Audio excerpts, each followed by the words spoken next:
नमस्ते दोस्तों, स्वागत है आप सभी का हमारे इस नए वीडियो में। आइए सुनते हैं कार्तिक पूर्णिमा के अगले दिन सुनी जाने वाली चीड़ा चिड़ी की कहानी। इस कहानी को कार्तिक पूर्णिमा के अगले दिन पड़वा को सुना जाता है।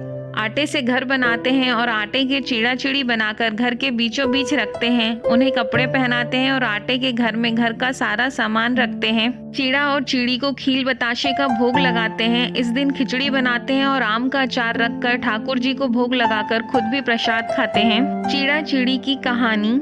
4 चिड़िया थी। चारों कार्तिक मास में कार्तिक नहाती थीं।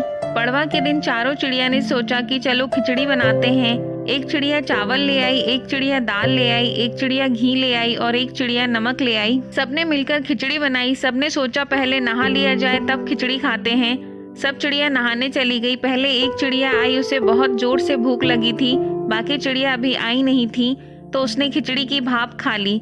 दूसरी चिड़िया आई, उसे भी बहुत तेज भूख लगी थी तो उसने पानी पी लिया। तीसरी चिड़िया ने खिचड़ी खा ली। चौथी चिड़िया आई तो उसने खुरचन खा ली। चारों चिड़िया मर गईं। जिस चिड़िया ने भाप खाई थी वह राजा के घर राजकुमारी बनी।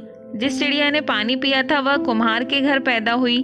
जिस चिड़िया ने खिचड़ी खाई थी उसने ब्राह्मण के घर जन्म लिया और जिस चिड़िया ने खुरचन खाई थी वो हथनी बनी। कुम्हार की लड़की राजा के यहाँ दासी बनी। ब्राह्मण की लड़की राजकुमारी की सहेली बनी। हथनी भी राजा के यहाँ ही थी। राजकुमारी को अपने पिछले जन्म की सारी बातें याद थीं। जब राजकुमारी की शादी हुई और वह विदा होने लगी तो राजा से बोली कि पिताजी, मैं अपने साथ अपनी सहेली और दासी को भी ले जाऊंगी। राजा ने कहा ठीक है, ले जाना। राजकुमारी ने कहा कि पिताजी, मुझे हथनी भी चाहिए। राजा ने कहा अच्छा ठीक है, ले जाओ। राजा ने अपने नौकर भेजे और उनसे कहा जाओ हथनी को ले आओ।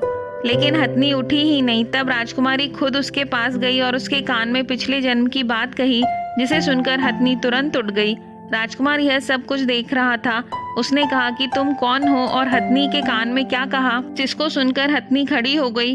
राजकुमारी ने कोई जवाब नहीं दिया। राजकुमार ने कहा सच सच बता दो, नहीं तो तुम्हारा सर काट दिया जाएगा।